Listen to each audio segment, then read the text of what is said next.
Hi, we're back again. Now we have Marianne that we've been talking about since the beginning of the show, and welcome, Marianne. Thank you. Yeah, you're a big part of this event coming up, aren't you? Yes, it's exciting. It's something that I know Marty wanted, and it's fun for our neighborhood.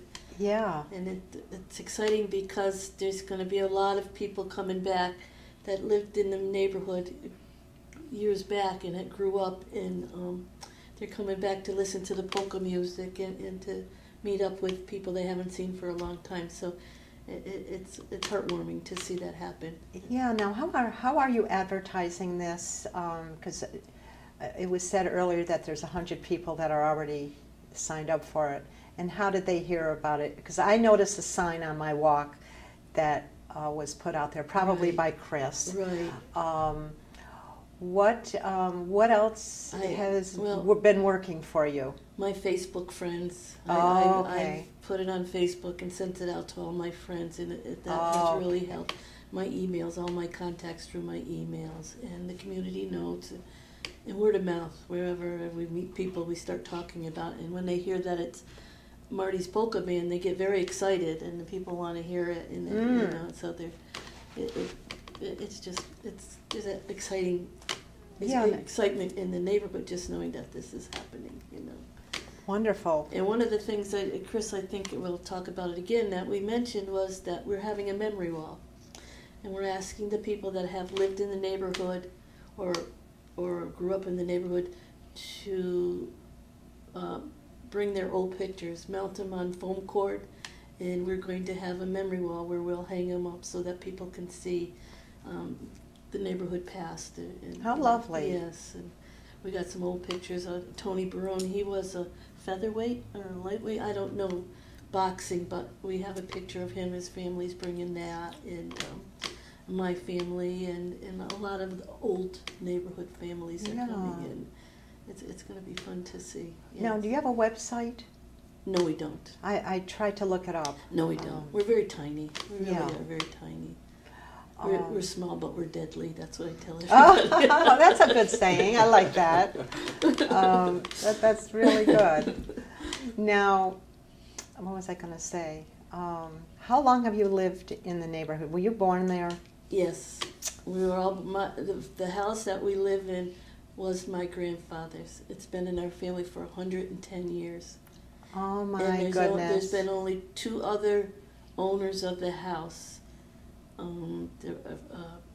Quinn and a Brown, and they bought it from the Eliza Brott estate. It was a pasture back in 1880. Yeah, it's you don't get that too much in Schenectady anymore, you know. And we still have lilac bushes and rose bushes that my grandfather planted in the yard. Now, don't we have a picture of your grandfather? Yes. Here. This is my grandfather. This is Gaetano. Gaetano. Yes, oh my, what a great picture. Yes, he raised his family in that house.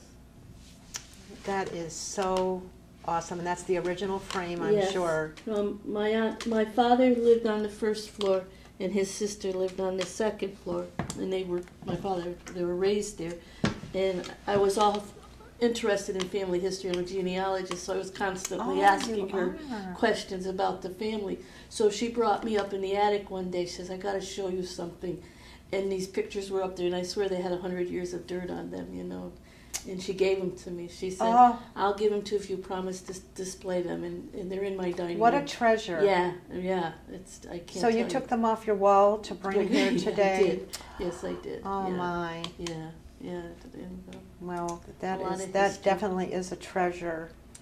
Yeah, and I was, one of the things I was just looking at today in my family tree is the obituaries of my grandmother and grandfather, and it hit me that they were buried out of that house. The viewing was in that house, you know, and it's just wow. That's what they did in those days. Yes, absolutely, yes. They didn't go to a funeral parlor.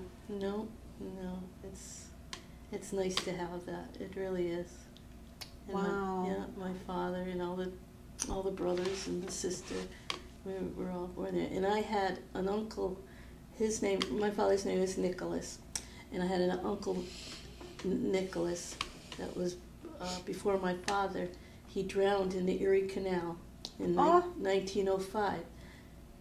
1905? I'm not sure the date. And my grandmother was pregnant with my father.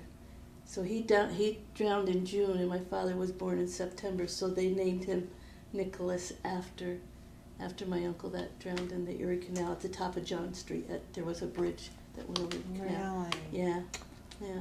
Wow. Yeah, it was... I just did a show. This is my third show here. My first one, we talked about the Erie Canal and the evolution of it and what's going on there now, which was, I'm excited about the change that's taken place on the Erie Canal. Yeah. Yeah. But it's so great to hear about these kind of stories. I'm sure the audience is just loving hearing all about this. I live in the Stockade, and I did not know the history of your area. Oh yeah, and you mentioned the Erie Canal, and I think Marty knows this too, that it was the Irish that came to build it, and that they lived in our area before the Polish and the Italian. Really? Yes, and then when Alco and GE started booming, the Polish and the Italian moved into our area, and it was amazing. Remember, Marty, the traffic when the Alco let out, the people coming down the sidewalk, you couldn't go down your front steps. You had to wait because there were so many people going by the house. It was just so very busy, so very busy. Now, are you the one and only original family in the East Front, the Rositos? No, we have the Carlinos. He's our eldest at the moment, Vince Carlino, and he's still in his house. Oh, and now where is he? He's down on Front Street by the antique store. You know where the antique, across from the antique store. That's their original. Was that Madison Street? It goes down there. Monroe. No, Monroe Street. Across from Monroe Street, yeah. And we have Liz Volpicelli. She's still in her family house where the antique shop is. In back of it, Monroe Street. That's their family house. There, she still lives in it. Judy Denigris, do you know Judy Denigris? She lives on John Street. She's still in her family house. She grew up in that one. Am I missing anybody? I'm in my family. Well, I moved out, but I still own my family house, and my mother lived there until about 10 or 12 years ago, and she passed away. Yeah. And now you rent out that property, right, Marty? Yes. I kept it for myself for a while as I commuted up here to be in the band and do other things, and then I later on rented out to keep it going. Wow. So born and raised here. We We have another great picture here that I think. This was my grandfather. This is Nicola. He came to America first with his son Akil. He and his son were two of the founders of St. Anthony's Church. They put up money to build St. Anthony's Church in the Italian community. Yeah, so I'm very proud of that they did that. And I don't know if you've been in St. Anthony's Church. There's a stained glass window with St. George on it, and the people of Petrella, Italy, donated that. They were and that's the village that he's from. So Petrella, Italy. Italy. Yes. Yeah. Now, what part of Italy is? It's just above the heel of the boot. Oh, okay. So Sicily area? It's Molise. I'm not sure if I'm saying it right. It's just a little bit. But southern Italy, right? Well, it's in the middle, kind of. Oh, okay. In the middle? Yeah. Oh, okay. Yeah. Yeah. Because I always heard there were three kinds of Italians. There was the Sicilians, the Napolitan, and then the Calabrese. Is that correct? There I am. You're the Calabrese? Yeah, the Calabrese. Yeah. Oh, okay. And I thought that was northern, but maybe it's more central north? Yeah. Oh, okay. Yeah. Yeah. That's interesting. There was a star I used to go Calabrese's, and I asked her or him, they were both alive at one time, how come Calabrese? And she said, it's interesting because, I'm bringing this up because she says, we're from Calabrese, that's our name, comes from that part of Italy. And I says, where's that? And she told me it was in the southern part. So I don't know what that meant. I knew it was northern, more northern. Yeah. It may very well be, but I do remember them saying that. Well, at least we know it's in Italy. It's in Italy. Yeah. And the food is so different too Yeah. from the areas, isn't it? Yeah. The southern versus the north, and this is such Even a. the dialect is different. The Italian's different in each area, you know. Now, do you speak Italian? No. No. I can understand it a little bit, but I wish I did. I Yeah. really wish I, especially doing genealogy. Sure. It sure would be nice to know that. It would help Yeah. with the history. Yeah. And we have such great Italian restaurants around Mhm. here. I mean, I have a friend who lives in Saratoga Springs, and she says Schenectady has the greatest restaurants. And it's funny that you bring that up. I don't mean to interrupt you, but Rigatello's started out in our area. Really? Pareca's Bakery started out in our area Now, on John Street. And they were in a different location than they are now? They're on Yes. Foster Avenue, Yeah, right? you know where the Legiers we were talking about, their parking lot, that's where Rigatello's restaurant used to be. Really? I didn't Yeah. know that. I'm And learning so Pareca- much. Pareca's Bakery was on John Street, and behind their house they had a garage, and that's where they baked the bread. Mastriani's was on Mohawk Avenue. They were there for many years. So there's a lot of good stuff coming out of Oh, that boy. little neighborhood. Yeah. Yes, I'm so happy to know Yeah. about that. My Yeah. mother used to send me to Pareca's on John Street, and I peeked through the cellar window. I asked, "You got any bread or whatever I asked for?" They said yes, and so I would pay them, and it would pass the money and the bread through the cellar window and go back home. I remember walking by Pareca's so many times with that good smelling. And that's all they bread. had then probably was bread. Now they've expanded as we all know. You have another picture here Yes, too, don't you? this is a picture of my father, and the hat he's wearing is the hat my grandfather, Gaetano, made.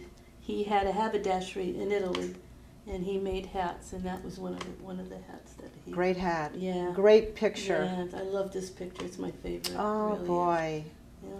Well, that is wonderful. Was there another picture that we wanted to Oh, show? and there, yes. Oh over there, yes, I have it right next to me here. So I'll give that to you. This picture here is of my family. It's a 1917, family reunion, and it's in the Denty Hall.